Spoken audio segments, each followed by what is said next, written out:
So last class we dealt with some pretty complicated things involving radiation, had some reflection, some absorption, involving basically 3 objects. Today we're going to take that another direction. We're going to go for more than 3 objects. So usually, in real life anyway, you have more than 3 things interacting with each other. We saw some radiation networks involving 3 objects. So those triangular type networks.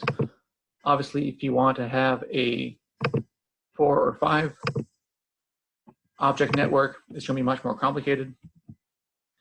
So if you have 3 or less, we can do pretty much what we did the last few weeks.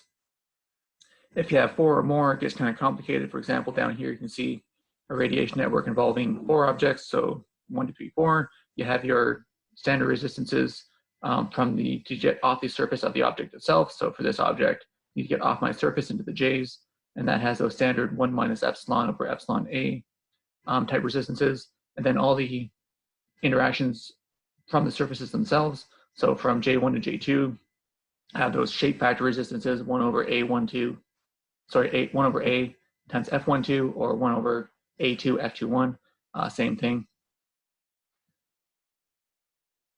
So generally in these cases, instead of having to deal with this whole entire network and seeing what's interacting with what, an easy way to do it is kind of go back to the very basic definitions of heat transfer, in the sense that the total energy emitted from the surface is whatever energy it leaves minus whatever energy comes in. So I can look at one particular object and then basically figure out how much energy is coming in, how much energy is going out, and its total net heat loss or heat gain.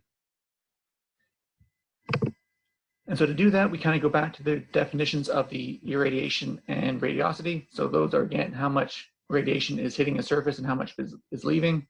So for each surface, I have basically an energy emitted minus energy absorbed, and that's the net heat loss by each surface. This is usually written as a heat flux. So Q over A. I have epsilon EB coming off each surface, and then I have all this radiation hitting it. So all this G coming in. Only want the part that's absorbed, so that's some absorptivity. And so energy leaving minus energy coming in is my total energy lost by the surface. For now, we're only going to deal with objects at a certain temperature, so they have some epsilon EV associated with them. We saw a few cases last class and the class before that of insulating surfaces and very large surfaces and what happens in those cases. We'll deal with those later. For now, we're going to deal with, I have a bunch of objects, all at some temperature, all interacting with each other. So I have one object emitting some energy, certain temperature, and then a whole bunch of radiation coming in from all the other objects. Now, obviously, emissivity, absorptivity are the same for each object. So this alpha is the same as that epsilon. So for each surface, I'm going to call it the ith surface. I have epsilon I times EBI, again, going out. And then all my irradiations for all the other surfaces. So these G's are for each other surface. So all the J surfaces are emitting radiation, and those are being absorbed into my ith surface.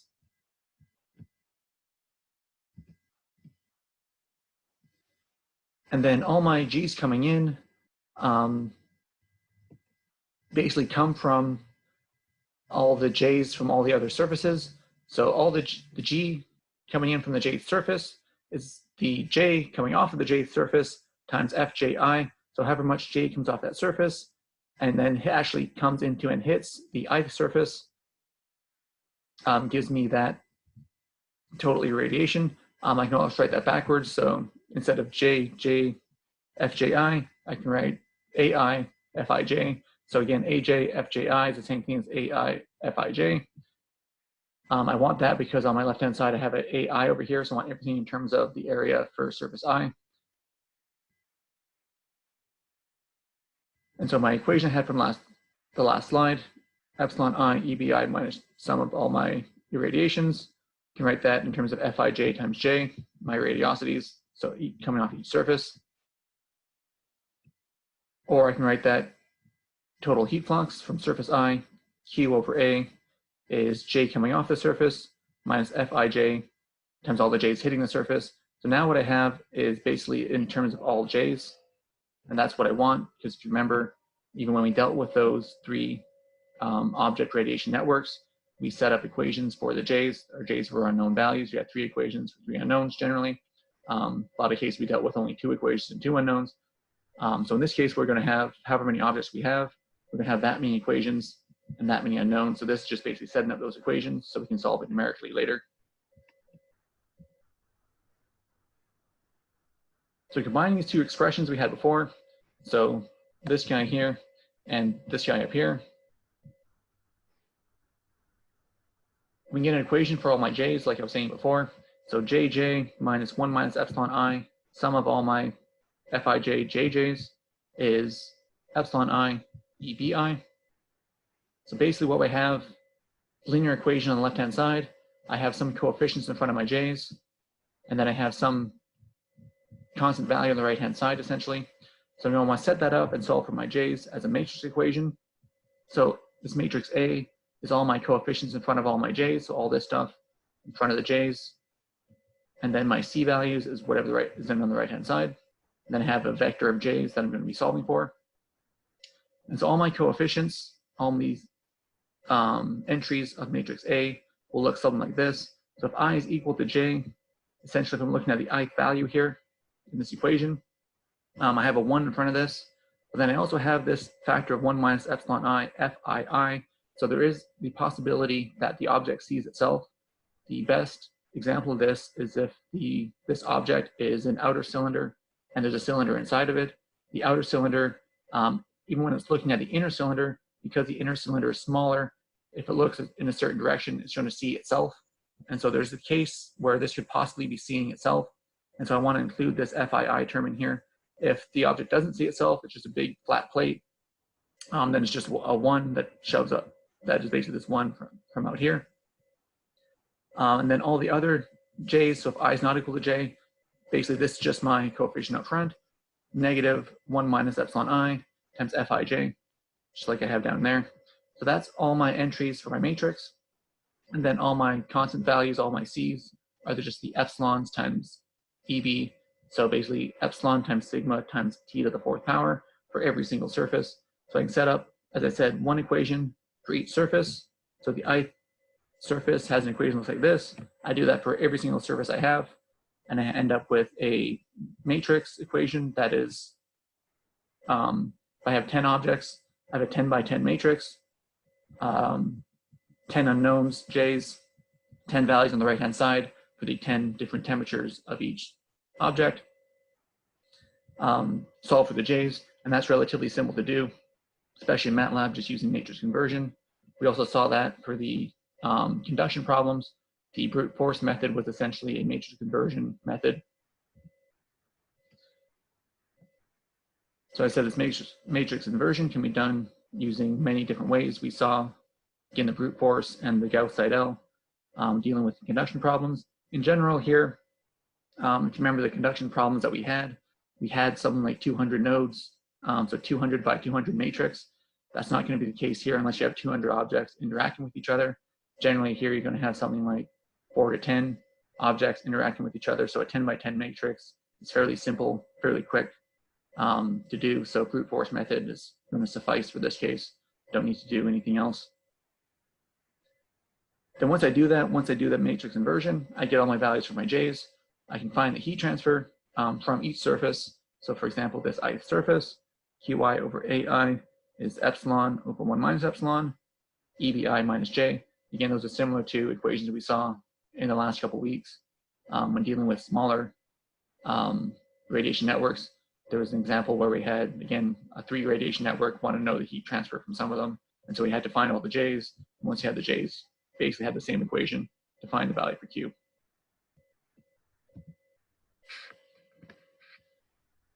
So as I mentioned, everything I've dealt with has been a simple case where each surface was kept at some constant temperature, in which case the right-hand side, the epsilon times EB, is just epsilon times sigma times t to the 4th power for each surface. But we did see other boundary conditions over the past few weeks. There was insulation, there was large surfaces, It can also have a constant specified heat flux. So if the surface is insulated, meaning there's no heat transfer, then QI over AI has to be 0. As we saw for the radiation network, that means that my J is equal to my EB. To get that equation, or to write this equation down in terms of the matrices and my coefficients A, so essentially what I have here is coefficient in front of my J is technically a 1, but again, I also want to take into account the fact that this object can see himself. If he can see himself, then I want a 1 minus FII. And then all the other ones reduce down to negative Fij. And right-hand sides are all 0. If I have some constant heat flux, so Q over A is a constant, not equal to 0, because equal to 0 would mean it's insulated. So if Q over A is given to me at some value, then that's just my right-hand side. Then again, I have the similar coefficients for my A's. So up here they're equal to 0 on the right-hand side because I have insulated case. Down here there's some constant value. Again, same coefficients for A in both cases. And then in general, what we dealt with so far is just the radiation part of it. In general, again, in real life, you're going to have conduction, convection as well. So in that case, if you want to set up an energy balance, you have heat conducted into the surface, heat convected into the surface is a radiant heat loss from the surface. So again, if you want to do that numerically, you can set up a system like this to do it. We won't necessarily be doing it. We're just going to focus on the radiation part right now. But again, real life, this is kind of what you do numerically to set everything up.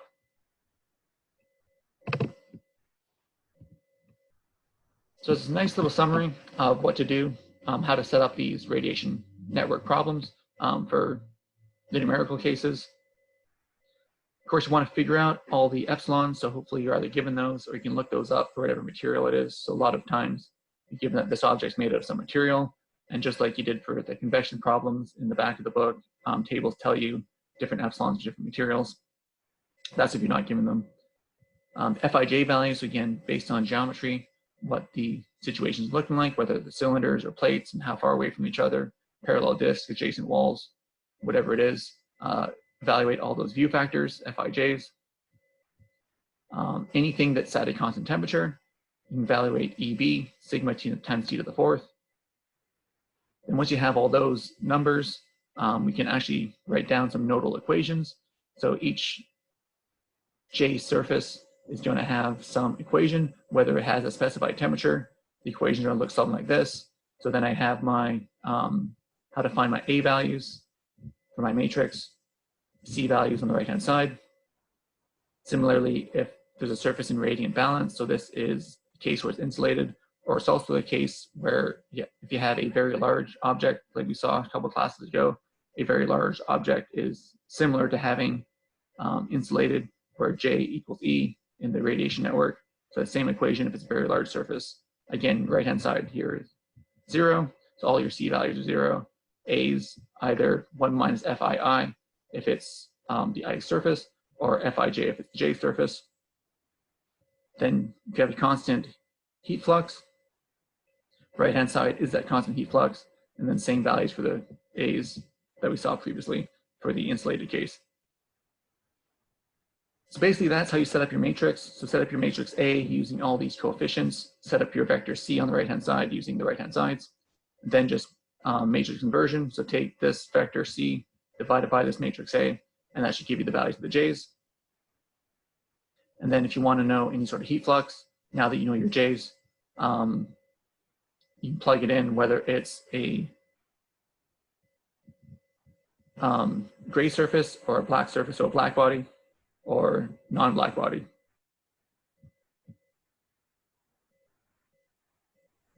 So we're going to do a simple example of this.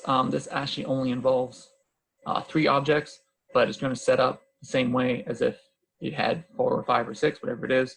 So this is just kind of going through a nice, very easy case to show you how to do it.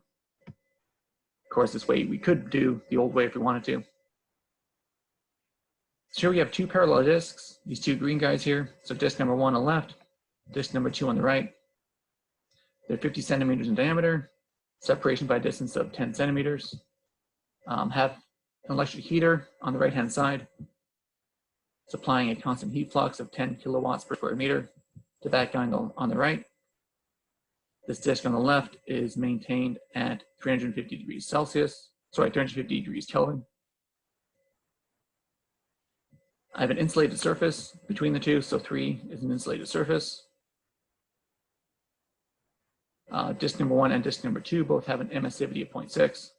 I want to find the temperature of this disk over here, disk number 2, as well as the temperature of this insulated material. So whatever this object number 3 is, what I'm calling it. Just want to find those values, temperatures, T2 and T3 essentially. So as I said, surfaces, object 1 is this one at constant temperature, object 2 has a constant heat flux, and 3 is insulated.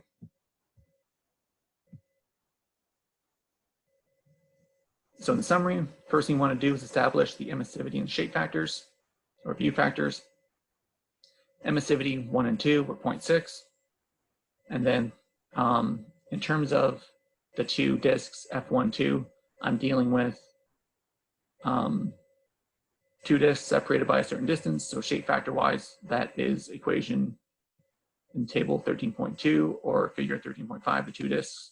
These are this equation involving S's and R's.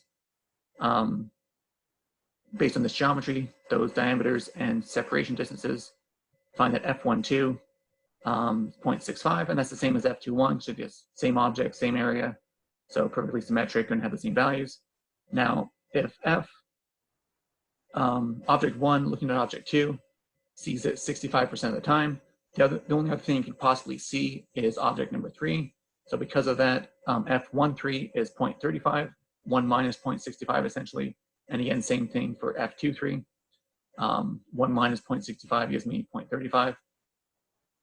So 65% of the time, the disks see each other. The other 35% of the time, they see that insulated material between them.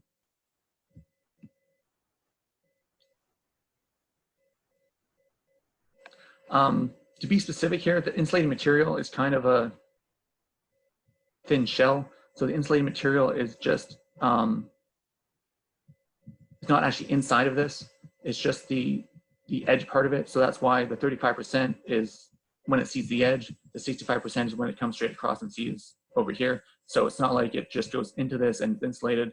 The insulation part is only, it's like a tube with two caps on the end. So my two caps are my two disks, and this tube's empty on the inside, but this around part is insulated. So that's a little better idea of what's going on here. So I'm also going to need the areas. So area 1 and area 2 are the same thing. It's pi r squared. So pi times radius squared gives me 0.196 meters. As I said, area 3 is the area around that cylinder. So around the cylinder, I have pi d times the separation. So pi times diameter times that separation distance of 10 centimeters. So essentially area 1, area 2, and area 3. Right, this is a vector, which is easier to deal with in MATLAB that way. Then all my F's. So I already know that F11 and F22 are 0, so the disks don't see each other. Sorry, they don't see themselves. So F11 is 0, F22 is 0, but they see each other. So F12 is this guy over here, 0.65, then F13, 0.35, and similarly for object number 2, F21 is 0.65, F22 is 0, F23 is 0.35. What I need to do now is figure out the view factor for object number 3. And I can do that using the shape factors that I know for objects number 1 and object number 2. So F31 and F32 is the same thing. So A3 times F32 is A2 times F23. If I divide by A3, F32 is just A2 over A3 times F23. I know A2 and A3, 0.196, 0.157. I know F23. So F32 is 0.4375, and this goes the same thing for F31 because 2 and 1 are pretty much exactly the same. Then F33, does it see itself? Well, in this case, it can see itself because again, if I go back to my diagram up here, if I'm looking from this top part, I come down, I can see that disk. I can see that disk sometimes, but I also see myself. So F33 is basically everything I see when I don't see object 2 or object 1. Object 2 and object 1 both have the view factor of 0.347. So 1 minus 2 of those gives me 0.125. So 12.5% of the time, I can look down and see myself on object number 3. So F31, F32, and F33. Those are all my values for F.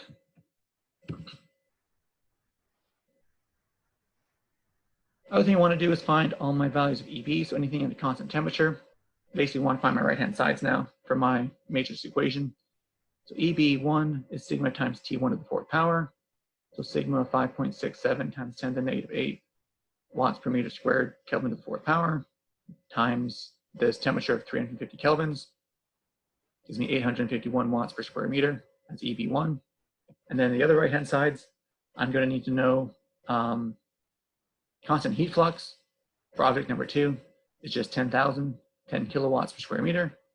And then object 3 is insulated, so right-hand side in that case is 0. So now I need my nodal equation, so I need all my values of A and C essentially. So for object number 1, it's at a constant temperature. So I have this standard nodal equation for anything at a constant temperature. And so if I just go and stick in object number 1, so I equals 1 in this case. So if I is 1, I have J1. F11 was 0. So basically just have 1 times J1, just gives me a J1 here.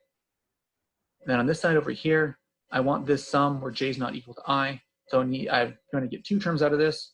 I'm going to get a term where J is equal to 2, I still equal to 1. And I'm going to get a term where J is equal to 3, I still equal to 1. So I equals 1, epsilon 1 is 0.6, so I have 1 minus 0.6. I is equal to 1, so using 2, I have F12 times J2. F12 is 0.6 times J2, so that's my first term out of this sum. In the second part, I still have the same 0.6 for epsilon 1, so pull that up front. And then I have Fi being 1, J being 3. So F13 is 0.35 times J3. Then again, right-hand side, I have 0.6. EB I found was 851. So 0.6 times 851 gives me 511. So that's going to be my first element on the right-hand side for my C value. So my C vector, first guy is 511. And then my first line on my matrix, I'm going to have A11 is 1, A12 is minus 0.26, and A13 is minus 0.14.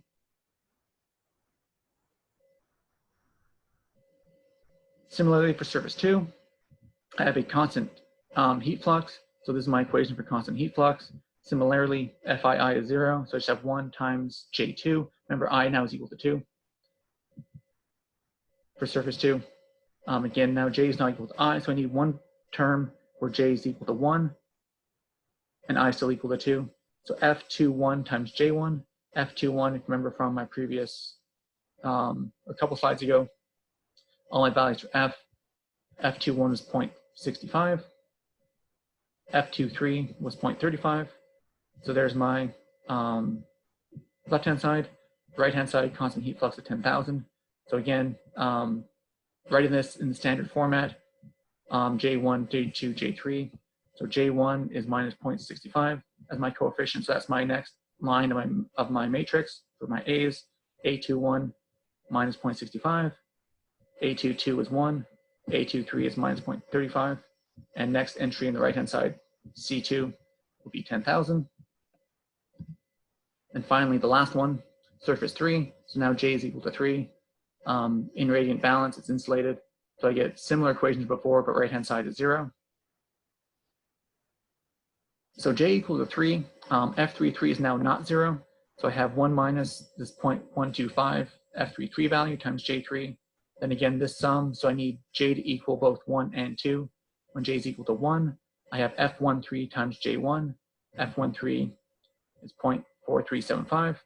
Then I have an F23 times J2, which again is 0.4375 for F23 or F32. either way.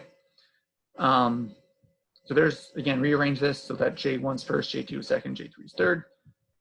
There's my last line of my matrix. There are my A's, minus 0.4375, minus 0.3475, and plus 0.875. Again, right-hand side is 0. So in terms of my matrix, here's all my A's. So again, those coefficients from equation 1, right-hand side of equation 1, coefficients for equation 2, right-hand side of equation 2, and coefficients for equation 3, right-hand side of equation 3. So this matrix times this vector of J's gives me those 3 linear equations I had before. So equation number 1, that row times that vector equals 511. Second equation, that row times that vector gives me 1,000. And similarly for the last one. So solving this in MATLAB is fairly simple. I just set up an equation, say A is equal to this matrix, say C is equal to this vector, and then just basically take this matrix A divided by that vector, I guess I called it Z, and that gives me my values of my J's. So J1 is 7,518, J2 is 19,640, and J3 is 13,579. So now that I know all my J values, I can find the temperature of the disks. So Q2 over A2 is epsilon 2 over 1 minus epsilon 2, EB2 minus J2. I'm looking for the temperature, so basically EB2. So solve this equation for EB2.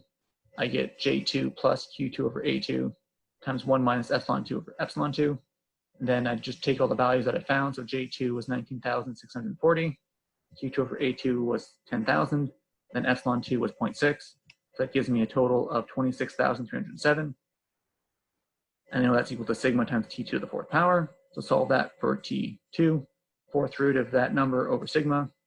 So 26,307 divided by 5.67 times 10 to the negative 8. 1/4 power gives me 825 Kelvin. So the disk on the right-hand side is at that temperature. Same thing for the insulated surface. Its temperature, EB3 is equal to J3. J3 I know is 13,579. So that's equal to sigma times T3 to the 4th. So same procedure. Gives me 700 Kelvin for that middle insulated surface as its temperature. So that is the basic numerical procedure. If you have obviously more than 3 objects, just do the same thing. I gave you one example of each sort of different surface. There's a constant temperature, there's a constant heat flux, there's an insulated one. However many surfaces you have of each certain type, just has set up each row of the matrix the exact same way. And so that basically covers everything. So that should be enough material to get you through the last question on that numerical homework number 5. Remember, that's due after exam 2. So hopefully you've already started on the conduction part way back when. And all you have to do is that last question, which now should be fairly simple. So as usual, any questions, I'll be in office hours, and feel free to email.